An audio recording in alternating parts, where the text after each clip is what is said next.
The first question is mistake of law, a defense to a crime, and you're going to look up this in these following legal encyclopedias. So American jurisprudence. So again, I'm going to look in secondary sources. Look in secondary sources. We're going to see jurisprudence and encyclopedias. Click on that. And then we have our American jurisprudence. So you can see up here that these are already being filtered somewhat. So what we're trying to look for is mistake of law. So if I type in here, mistake of law and crime,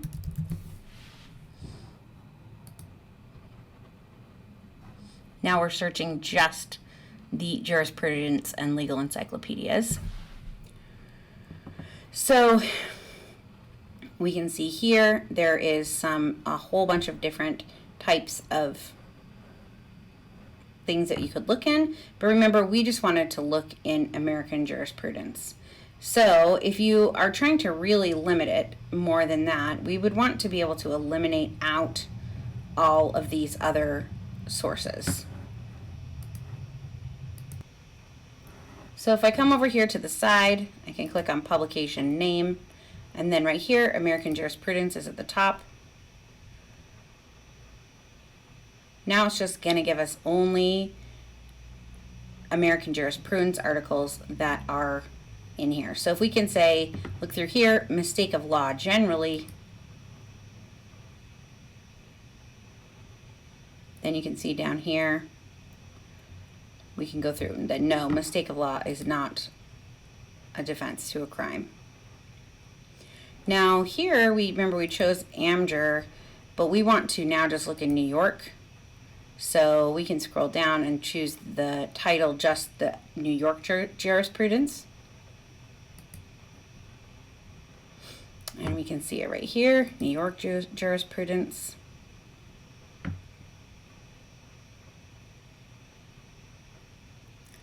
Okay, mistake of law as a defense, and then you can find that article right there. We're on question 3. We have this citation, and we want to switch it to a different jurisdiction. So we put in our citation. Can a minor disaffirm a contract? And again, we're not going to have all jurisdictions. We're just going to go for Illinois.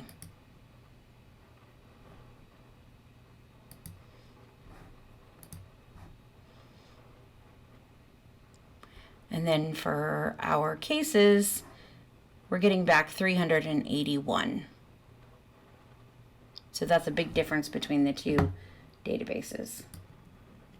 So our next question is, can a minor disaffirm the contract and under what circumstances? So we can just go into the first case.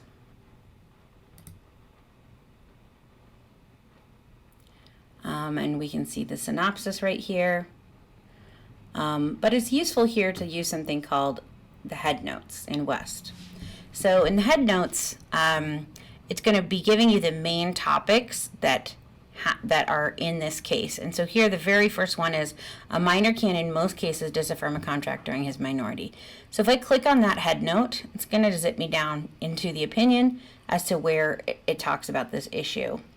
And it says, a minor can in most cases disaffirm a contract during his minority. Now, this case doesn't actually say under what circumstances, though, so we're probably going to want to go back to our list of cases and try to find out under what circumstances. So we'll take a look at the next case down.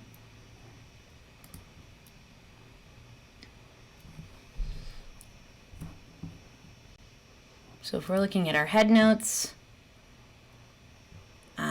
we can scroll down. A parent has an illegal right. Any settlement of a minor's claim, parent and child. A minor can disaffirm a contract before reaching the age of majority. Click on this.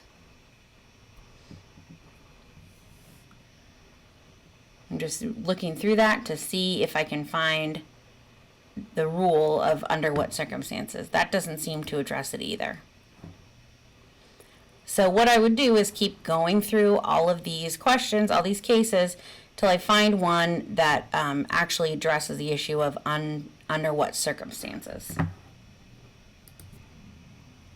For Lexis, I'm going to select cases up there, so I'm only looking at cases. And then I'm going to look through here for the answers. Now, Villalobos in this one is at the very top. So let's click on that one. Now we know this one doesn't address it, but we also want to see how it looks inside the case, how Lexis and Westlaw differ from each other. So this one, you can see that there's also head notes. If I'm trying to move this down, I could go down to the head notes, and then there's also head notes there, and we can just click on this, and it'll again jump us down to where we want to be in the case.